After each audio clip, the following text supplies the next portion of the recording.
All right, we are on to week 5 of rehab on the hamstring tear.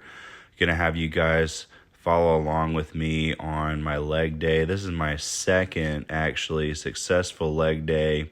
And what I mean by successful is I was able to get a really good pump and work in all muscle groups of my legs despite my hamstrings being a struggle point. So very excited to see progress. Just seeing more and more mobility come back as I'm working and training this muscle slowly but carefully. You saw my warm up. It was a little sped up. I'm doing that for my legs and my back. Just make sure from the feet all the way up to my hips are good and loose and ready to go. And then following on, I go into this leg extension. I load up as much as I can. Here I've just got 4 25s on here, and my goal is to hold it for 10 seconds. But when I'm counting in my head, it seems to be a little bit faster. This is a really good way to work your quads without overloading them with too much weight. And it's also a great way to build up your patella tendon. Really highly recommend this. It's done numbers on just decreasing the knee pain that I would have. Since I'm a split jerker and strongman, I'd have a lot of knee pain from that impact, and I didn't have much I could do to fix it. But once I started working on my feet, like a little bit of that warm-up you saw with calf stretches and whatnot, and doing simple exercises like this leg extension, that pain went away and that tendon's been strengthened a lot. So highly recommend this lift. All right, so now that quads are good and pumped from those holds, set to 10, I'm gonna do a hamstring curl in a seated position. So I've been able to figure out a way to do it with this leg extension, leg curl machine.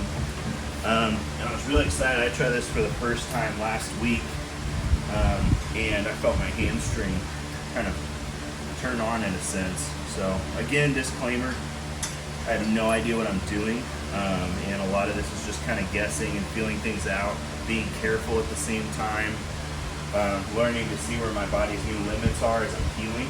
But this has been a good go-to. So put both hands back there so it kind of creates some tension. I want to make sure to pull this back just enough to feel good and tight. And what I'm going to do is I'm going to do one leg at a time. So the first time I did this with my injured leg, this leg, I couldn't curl down all the way. So I would push down with my hand, and then I'd hold as long as I could, and I'd fight it all the way up. I did set to 10. But by the time I got to my second set, I was curling all the way down. So it's my first time doing this after I'm warmed up the legs, so let's see how it goes.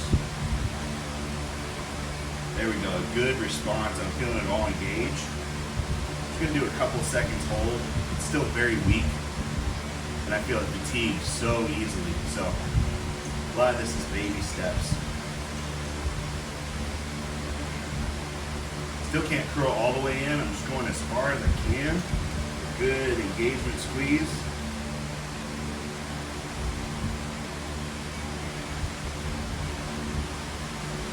These iso holds have been a great way to increase blood flow into the muscle groups without having to add a lot of weight. So you can see kind of the difference from my right leg between my left. I can curl all the way in, no problem. Full engagement here. So definitely a lot of work, but you gotta start somewhere, right? This isn't perfect. Again, I don't claim to be an expert. I'm really looking forward to seeing a physical therapist, get a plan, get some ideas down, so I can really just continue to make even more progress on this recovery. I'm ambitious. Got some numbers in my mind that I want to hit by the end of the year, so we'll see how things go. Health is more important than weight and ego, though. So Patience is a virtue in which I'm always learning. Alright, so I saw something while scrolling through my Instagram today for a hamstring exercise. So I thought, why not try it? The guy who did this, it was a single leg deadlift variation, stiff leg deadlift variation, where he held a kettlebell. I'm just gonna do it with body weight and see how it feels.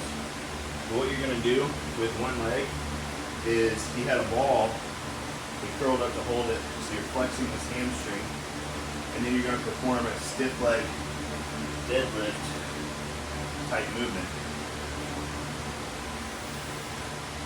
And I definitely feel it just on my right leg with the balancing. Not much on this leg, so let's see how it changes. We'll just do 10 on each side. 9, 10. Now, technically, I'm not supposed to be touching my toes. But, like I said, I'm taking a Sumner version of a conservative approach, so not so conservative. Let's see how this goes. Too bad.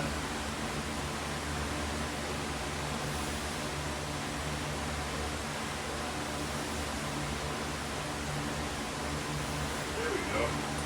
Oh, my hamstring's shaking. It's wanting to turn on. So I'll slow it down a little bit. As I go up, ooh, I feel that shake. 6, 7, 8, 9, 10. Man, I think when I squeezed this with my left leg, it got it started, and then that full stretch really lit it up. That was a good one. All right, now to wrap up my workout, I'm going to do some squats. I'm really focusing on doing one leg at a time on most of my exercises, but I still want to put in those traditional lifts, squat, bench, deadlift, overhead press, and whatnot. So I just make sure to do that at the end so I'm not overworking one side over the other, and it's proven to be pretty good so far. So here I worked up to a final set of 10 with a mighty 185. But a big plus is I had no pain, which I'm really happy with. You also notice that there's a red band that I have just below my knees as I'm squatting. I'm really using that to push out against, to engage my glutes a little bit more on my squat. Since I'm rehabbing and working through some things not firing right, as just a part of the recovery process, glutes is one of those things that it's kind of hard to get going right now. So these bands are a great way to get it going. Anyways, thank you guys so much for watching another week of progress on my rehab. Excited to share what's in store for next week with just additional workouts and additional growth. So don't forget to hit that like and subscribe button. Thanks, y'all.